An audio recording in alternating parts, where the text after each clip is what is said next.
it was like a dream DP project because you're recreating the golden era of Hollywood, which is something I've wanted to do for a long time. Hollywood dream, that's everybody's dream.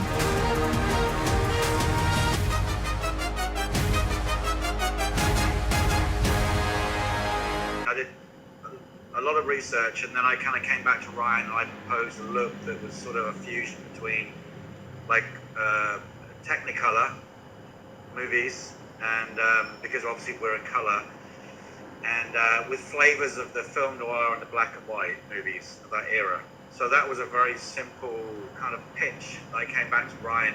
He immediately said he wanted this to feel very harvesty, very golden, very kind of nostalgic. So I kind of took that, I did that research, and then I kind of pulled in other references, like just kind of movie references that actually tell about that period as well, like Barton Fink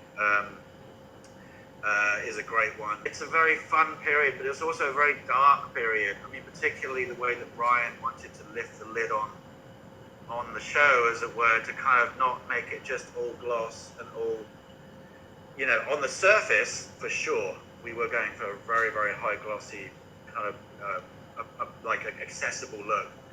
But deep down, you know, obviously as you see the show, it deals with discrimination, racial discrimination, sexual discrimination, and it's not just the sort of like characters that are trying to make it in Hollywood. It's also the studio system as well. So there's like a big thing there.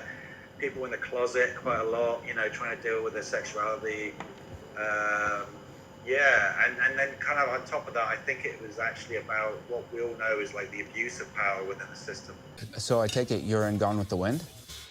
Yes. Are you fucking kidding? She's goddamn Scarlett O'Hara, you fucking hayseed. Ryan's take on this whole show, which is in the press, but I'm sure you can kind of feel it when you're watching. It was like an alternate universe.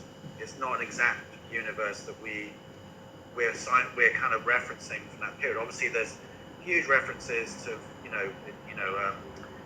famous actors. You know, it's difficult to kind of make a show that's trying to fix things without being, you know, that's at the same time trying to give what we all know now is the Hollywood ending, right? So we have at the end show, I'm not going to give it away here, the end show is a revelation and hopefully a very uplifting, emotional moment. Rolling! If we change the way that movies are made, I think you can change the world. The camera movements and what have you almost would be a reflection of that period without feeling too dated. It was a very interesting struggle in my mind because I was like, I don't want it to be like, yeah. Because even like things like Steadicam, okay, so Steadicam we did use, but you know, back then obviously Steadicam technology. So are we trying to tell the story through a very, very loyal conviction of that period, or are we trying to tell it in a modern way? So I think in a way Ryan's packaged it in a modern way. But I think on the set, day to day, we try to kind of keep disciplined on our camera movements, framing, and we were recreating, screen tests, and then making a movie in a movie studio. So really, those things almost shoot themselves because they're so much fun. You know, we're all, because the show obviously heavily relies on that world building, you know, thing, and thankfully Ryan's budgets and these shows that I've been doing, Ryan, they've been exceptionally exciting because they can handle that. So you never felt like you were ever restricted or trying to make things up on set or to make up for something. Every day on set, it was just big, gorgeous sets and, you know, set pieces, and we could kind of put the camera anywhere. So I mean, I've said to a lot of people, I mean, Ryan's shows are quite easy to shoot because there's so much density, there's so much in the set.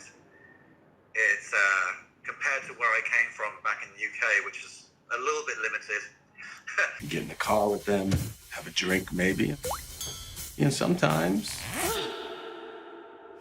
you have to service them. No, I came here to be a movie star. The way that the actors played, it's like kind of weird tone that they or kind of like a weird register, if that's so, almost like overacted. In a way, is that on purpose? How was Ryan's direction in this way?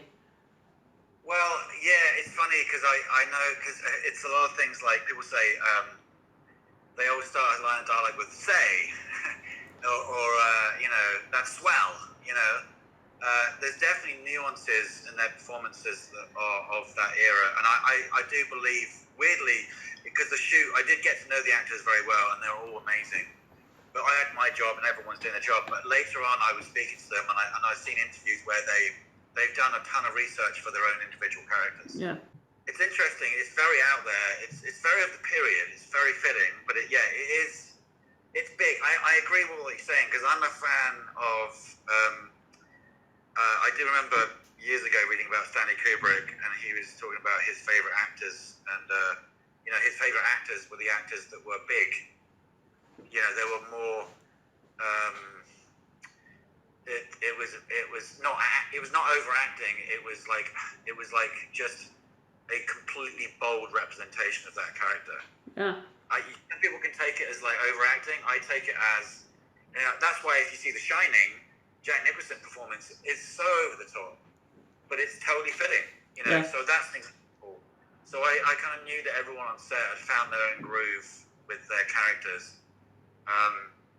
And obviously they're very, very different. And you know, it's like a musical number on set, because sometimes we'd have 8 characters in a room, and they've all got their own story to tell within that space. It's very challenging in that way, in a good way. It's very fun. I think it is, when you see it, it almost feels like a parody.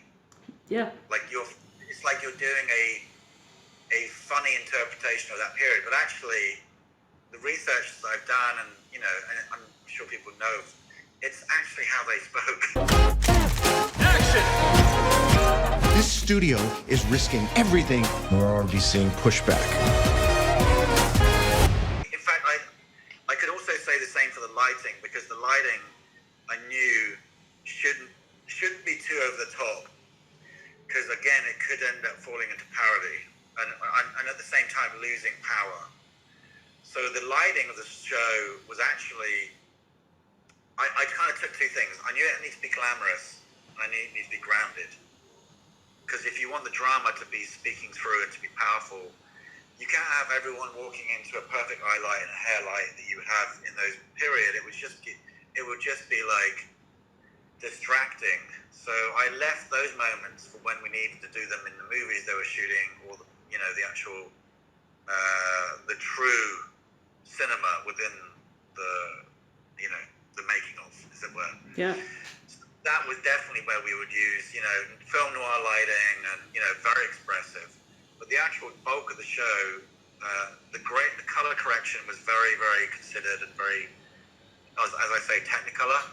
So we would pop certain colors in certain scenes, reds. I mean, mostly reds and golds would be the, you know, go-tos. So it's actually, I think, to answer that question, it actually answers it all. It's about the whole show, actually, because you can never, if you try to copy that period, it just would be weird. Yeah. You know, Yeah. it would be over the top. This was what happened to me. I was starting to watch this show, and it was weird because we are not used to the way that they are acting. And then I understood that this was something that you were looking for, and I bought that idea. I bought the concept, so I finished the show, understanding that this was like this, like a fairy tale, like everything is colorful, golden. So I like the show. You're the first person to say fairy tale, and I take that as a big compliment. Actually, I think deep down we knew we wanted to make it to be some kind of like, yeah, it is a fairy tale, I guess, because there's the word nostalgic, which I don't really. It's a very challenging thing to shoot, nostalgia, because sometimes you want to make it, you almost want to shoot it like you're there, Yeah. which is more kind of crisp and in the moment, or you look back and it's gauzy and soft and, you know, romantic. But a fairy tale, yeah, that's great. Yeah.